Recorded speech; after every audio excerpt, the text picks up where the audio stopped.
అతిపెద్ద షాపింగ్ ప్రపంచం సిఎంఆర్ మనమేడ్చల్లో ప్రముఖ సినీ హీరో విశ్వక్సేన్ గారిచే సెప్టెంబర్ 13న గొప్ప ప్రారంభం. రేపు ఉత్తరాంధ్రకి వెళ్తున్నా. ఉత్తరాంధ్రకి వెళ్ళి ఏలేరు బాధితులు కానీ విశాఖపట్నం కానీ పరామర్శిస్తాను. ఎల్లుండి మళ్ళీ ఇక్కడ నందివాడ బాగా దెబ్బతిన్నారు, కొల్లేరు బాధితులు ఉన్నారు.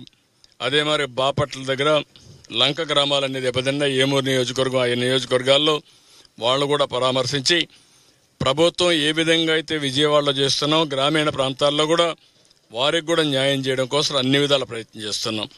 ప్రభుత్వం అనేది అందరి కోసం ఆలోచిస్తున్నాం. ఓ దగ్గర ఎక్కువ నష్టం జరిగితే అక్కడ ఎక్కువ ఫోకస్ చేయాల్సి వస్తుంది. ప్రతి ఒక్కరికి తగిన న్యాయం చేసే బాధ్యత ప్రభుత్వం తీసుకుంటాం.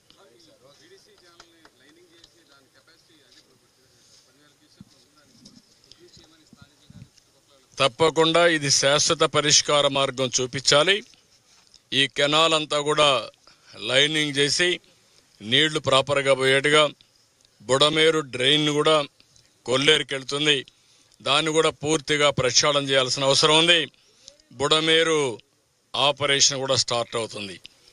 అది ఆపరేషన్ స్టార్ట్ చేసి ఎవరైతే ఇష్టానుసారంగా ఆక్యుపై చేసుకుని కబ్జాలు చేశారో అలాంటి కబ్జాలను తొలగించడమే కాకుండా కొంతమంది బరి తెగించి రిజిస్ట్రేషన్ కూడా చేసిన వాళ్ళు ఉన్నారు.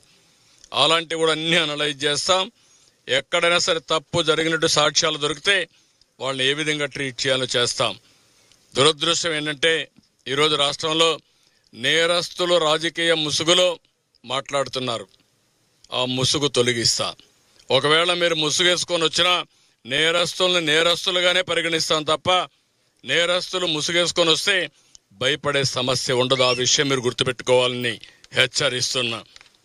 కనీసం సిగ్గుపడకుండా 3 బోట్లు వదిలిపెట్టి క్షమాపణ చెప్పాలి రాష్ట్ర ప్రజలకి. ఇంకా ధైర్యంగా మీరు ఆర్గ్యూ చేస్తారా? ఏమనుకుంటున్నారు మీరు? ఒకవేళ మీకు తెలియదనుకున్నా తప్పు తప్పే. తప్పు చేసిన వాడు ఎవడైనా సరే శిక్ష తీసుకోవాల్సిందే. అట్లా కాకుండా ఎదురుదాడి చేస్తే భయపడతారనుకుంటే మాత్రం ఆ ఆటలు సాగని. ఆ విషయం కూడా గట్టిగా హెచ్చరిస్తున్నా. ఈరోజు నేను చూస్తున్నాను, ఎంత ధైర్యం ఉండాలండి. సమర్థిస్తారా మీరు దీన్ని? 3 బోట్లు వదిలిపెడతారా? 30 టన్నుల బోట్లు కట్టేయరా మీరు? లంగర్ లేదా మీకు? ఎవడు పెట్టుకు చేంతాడేసి కడతారా మీరు? ఎవడు చెప్పాడా నీకు ఇది? మీరు మనుషులా? మీరు కృష్ణా నదిది, కిందన ప్రకాశం బ్యారేజ్ ఉంది, పైన 30 టన్నుల బోట్ని మొన్నటి వరకు ఇసుక దోపిడీ చేయడానికి వాడిన బోట్ని వదిలిపెడతారా? రంగులేసుకొని వస్తారా మీరు? అంటే రంగులేసుకొని వస్తే, రాజకీయ ముసుగేసుకొని వస్తే మేము భయపడిపోవాలనా? What are you talking? ఏమనుకుంటున్నారు మీరు? ఏదో కావాలని చేస్తున్నారంట. అంటే మీరు ప్రాజెక్ట్ నాశనం చేసినా మీరు మాట్లాడుతూ ఉంటే మేము చూస్తూ ఊరుకోండాలా? మీరు ఈ మారిగా ఎక్కడికక్కడ గండ్లు పెట్టి ప్రజల జీవితాలను నాశనం చేస్తే మేము కష్టపడుతూ మిమ్మల్ని ఒక మాట అనకుండా ఉండాలా? ఏమనుకుంటున్నారు? ఒక సాక్షి పేపర్, పనికిమాలి పేపర్ ఉందని, ఒక సాక్షి టీవీ ఉందని తప్పుడు వార్తలేసి ప్రజల్ని మభ్యపెట్టి మోసం చేయాలనుకుంటున్నారు మీరు. ఆ ఆటలు సాగవు. ఆ విషయం గుర్తుపెట్టుకోండి. నేరస్తులను నేరస్తులుగానే ట్రీట్ చేస్తాం, తప్పును తప్పుగానే ట్రీట్ చేస్తాం. తప్పును ఎవడు చేసినా వదిలిపెట్టే సమస్య ఉండదు. ఆ విషయం గుర్తుపెట్టుకోవాల్సి హెచ్చరిస్తున్నా. ఇది ప్రజాప్రభుత్వం, ప్రజల కోసం పనిచేసే ప్రభుత్వం. నేను ఒకటే చెప్తున్నా, ఎప్పుడైనా సరే ప్రజాప్రభుత్వంలో ప్రజలకు మోసం చేసి ద్రోహం చేసే వాళ్ళు మాత్రం హెచ్చరిస్తున్నా, అది మంచి పద్ధతి కాదని కూడా కోరుతున్నా.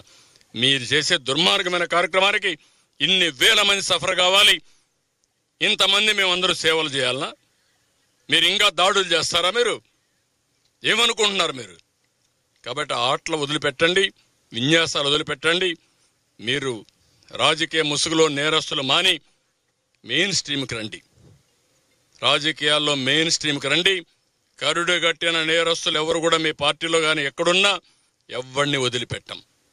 పార్టీ ముసుగేసుకున్నంత మాత్రం భయపడే సమస్య లేదు. కాబట్టి ఇది బ్రాడ్గా మీరు కూడా ఎప్పటికప్పుడు మీకు సమాచారం తెలియజేస్తాం. ఏం జరిగిందో ఆ విషయాలు చెప్తాం, ముందుకెళ్తాం. Thank you. సుమన్ టీవీలో మీ పర్సనల్ అండ్ బిజినెస్ ప్రమోషన్స్ కోసం కింది నెంబర్కి కాంటాక్ట్ చేయండి.